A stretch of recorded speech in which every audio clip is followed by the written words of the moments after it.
लेकिन शहर के बाहरी इलाके में घना कोहरा और सन्नाटा छाया हुआ था।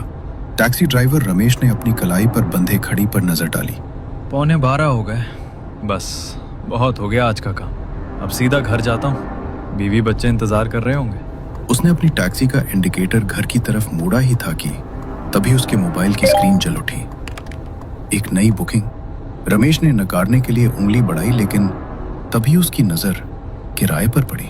आम दिनों से 3 गुना ज्यादा किराया। स्क्रीन पर एक मोटी रकम चमक रही थी। रमेश का हाथ रुक गया। एक तरफ परिवार के साथ जश्न था और दूसरी तरफ नए साल के लिए कुछ एक्स्ट्रा कमाई। बस ये आखिरी सवारी, फिर सीधा घर। उसने खुद को समझाया और एक्सेप्ट बटन दबा दिया। लोकेशन थी शहर के बाहर, पुराने नदी वाले पुल के पास। वो इलाका दिन में भी वीरान रहता था और आज की रात तो वहां परिंदा भी पर नहीं मार सकता था।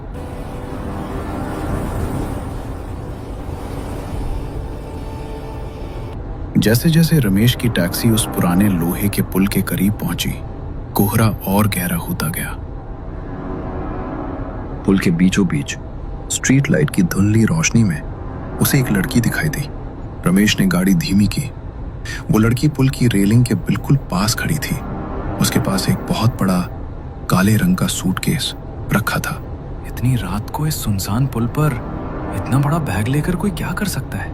रमेश को अजीब सी सिहरन महसूस हुई। लड़की का चेहरा पसीने से तरबतर था और उसकी आंखों में एक ऐसा खौफ था जिसे देखकर किसी को भी लगे कि इस लड़की ने कुछ तो गलत काम किया होगा। रमेश ने मन में उठ रहे सवालों को दबा दिया। उसे तो बस अपनी सवारी पूरी करनी थी। उसने गाड़ी रोकी और शीशा नीचे किया। मैडम, टैक्सी आपने बुक की थी? रमेश ने पूछा। लड़की हड़बड़ा गई। उसने कांपते हुए हाथों से बैग की तरफ इशारा किया। रमेश बाहर निकला और डिक्की खोली। लड़की बैग उठाने की कोशिश कर रही थी, लेकिन बैग उससे 1 इंच भी नहीं हिला। ऐसा लग रहा था मानो उसमें कपड़े नहीं बल्कि लोहे के बाट भरे हों। लड़की की सांसें फूल रही थीं। रमेश आगे बढ़ा। रहने दीजिए मैडम, मैं रख देता हूँ। जैसे ही रमेश ने उस बैग के हैंडल को पकड़ा, उसे एक अजीब सा एहसास हुआ। बैग जरूरत से ज्यादा भारी था, बहुत ज्यादा भारी। रमेश ने उस भारी भरकम बैग को पूरी ताकत लगाकर उठा रहा था। मैडम, क्या है इस बैग में? पत्थर भरे हैं क्या? रमेश ने मजाक करने की कोशिश की ताकि माहौल थोड़ा हल्का हो जाए। लड़की ने कोई जवाब नहीं दिया। वो बस पत्थर की मूरत बनी उसे घूर रही थी। उसकी नजरें बैग पर ही टिकी थी। रमेश ने किसी तरह उस वजनी बैग को टैक्सी की डिक्की में धकेला और जोर से डिक्की बंद की। धड़ाम, उस आवाज से वहां का सन्नाटा टूट गया। मैडम, बैठ जाइए। इतना कहकर रमेश ड्राइविंग सीट पर आ गया।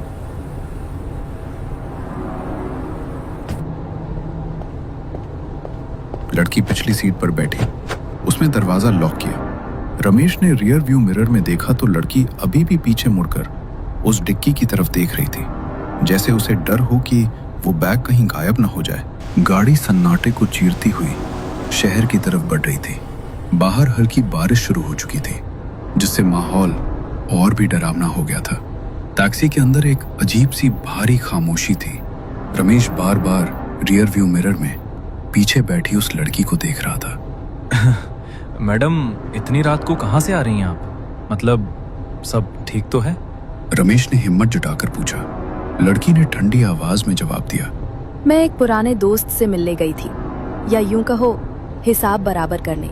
हिसाब? रमेश चौंका। हाँ, हिसाब। हिसाब?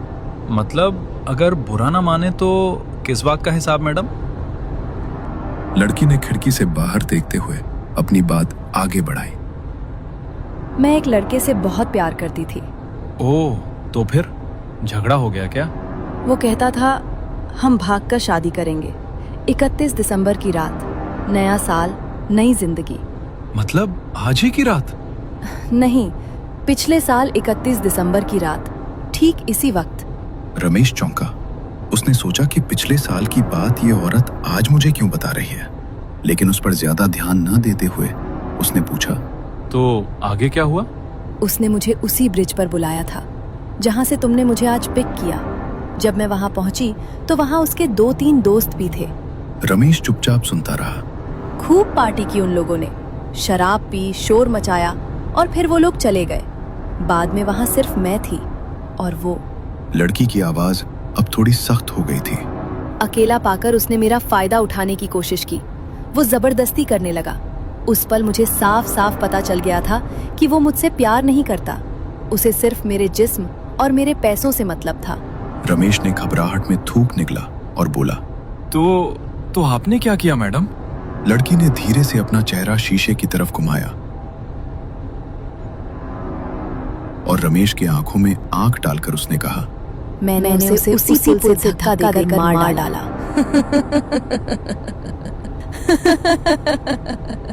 रमेश के हाथों से स्टीयरिंग छूटते छूटते बची। उसमें जोर से ब्रेक पर पैर रखा लेकिन गाड़ी रोकी नहीं।